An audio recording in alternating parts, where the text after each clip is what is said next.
दोस्तों, इस एपिसोड को देखने से पहले आप हमारे चैनल पर इसके पुराने एपिसोड देख लो ताकि पूरी स्टोरी समझ आ सके। एपिसोड की शुरुआत में हम मिस्टर ली को अपनी कार ठीक करते हुए देखते हैं। तभी मिनी ही वहाँ आ जाती है और उन्हें बर्गर देते हुए अंकल के बारे में पूछती है। पहले तो वो उसे कोई भी काम देने से मना कर देते हैं और वहाँ से जाने के लिए बोलते हैं, लेकिन जैसे ही जीसू यानी अंकल से उनके फोन पर बात होती है वो हाँ कर देते हैं और वहाँ से निकल जाते हैं। उधर हम डोमिनस को देखते हैं। उसके पास जीसू का वही क्लासमेट आता है जिसे पिछले एपिसोड में उसने एक ही पंच में गिरा दिया था। डोमिनस उसका मजाक उड़ाते हुए कहता है, तू तो एक इतने कमजोर लड़के से पिट कर आ गया। वो जवाब देता है, तुम भी तो उसका कुछ नहीं कर सकते, क्योंकि यूरी और उसके सीनियर दोस्तों से पूरा स्कूल डरता है। ये सुनकर डोमिनस कहता है कि अगर उसे सीधे नहीं पीट सकते तो दूसरे तरीकों से उसकी जिंदगी बेहाल कर सकते हैं। अब हम देखते हैं स्कूल में यूरी और जीसू साथ बैठकर लंच कर रहे होते हैं। तभी यूरी स्कूल के बाकी स्टूडेंट के साइड बिजनेस के बारे में उसे बताती है कि कौन किस तरह पैसे कमा रहा है। कोई डबल रेट पर सिगरेट बेच रहा था तो कोई जूनियर्स के ग्रेड बढ़वाने के नाम पर पैसे ले रहा है। फिर वो मिनी की तरफ देखकर कहती है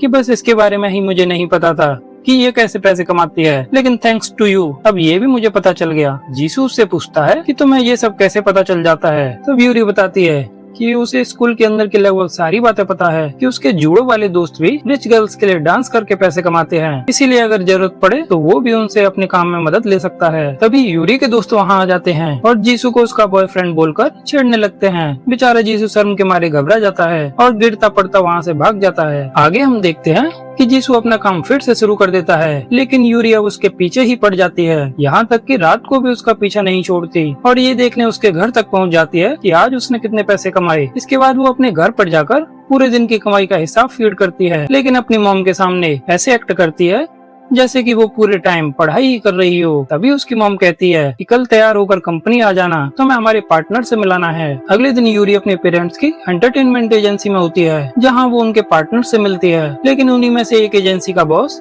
उसे गंदी नजर से देखता है और अपनी एजेंसी में काम देखने के बहाने इनवाइट करता है। यूरी उसकी मनसा समझ जाती है, लेकिन वो बिना कुछ बोले वहाँ से निकल जाती है। वहाँ से निकलने के बाद वो जीसू से मिलने पहुँचती है ताकि दोनों अपने काम के प्रॉफिट शेयर तय कर सकें, लेकिन जीसू तो बस उसे देखता ही रह जाता है और बच्चों की तरह शर्माने लगता है। यूरी 60-40 का शेयर तय करती है। जीसू उसे मना करने की कोशिश करता है, लेकिन उसे उस अंदाज में देखकर आखिरकार उसकी बात मान लेता है। अगले दिन स्कूल में वही लेडी इंस्पेक्टर दिखाई देती है जो अब स्कूल पुलिस ऑफिसर बनकर आई थी। आते ही वो डोमिनस और उसके दोस्तों को स्मोकिंग करते हुए पकड़ लेती है और उन्हें डांटकर वहाँ से जाने को कहती है। तभी उसकी नजर मिनी के बैग में लगी उसी की चेन पर पड़ती है और अब उसे मिनी पर शक होने लगता है कि वो होटल वाली लड़की शायद यही है। उधर जीसू का वही क्लासमेट जिसे उसने पंच मारा था उसे सीधे नहीं बल्कि दूसरे तरीकों से परेशान कर रहा था। कभी उसकी सीट के बोल्ट खोलकर उस पर फेविकॉल लगा देता तो कभी उसके लॉकर में पेंट डाल देता, लेकिन इस बार उसका प्लान उससे भी बड़ा था। वो पूरी क्लास के सामने जीसू की बेइज्जती करना चाहता था, इसीलिए दूसरे स्टूडेंट की मदद से उसने उसके बैग में एक एडल्ट टॉय रखवा दिया। इसके बाद डोमिनस टीचर से जाकर कहता है कि सर टॉयलेट में किसी ने सिगरेट पी है, शायद कोई स्टूडेंट स्मोकिंग कर रहा है। उसका असली प्लान तो सिर्फ इतना था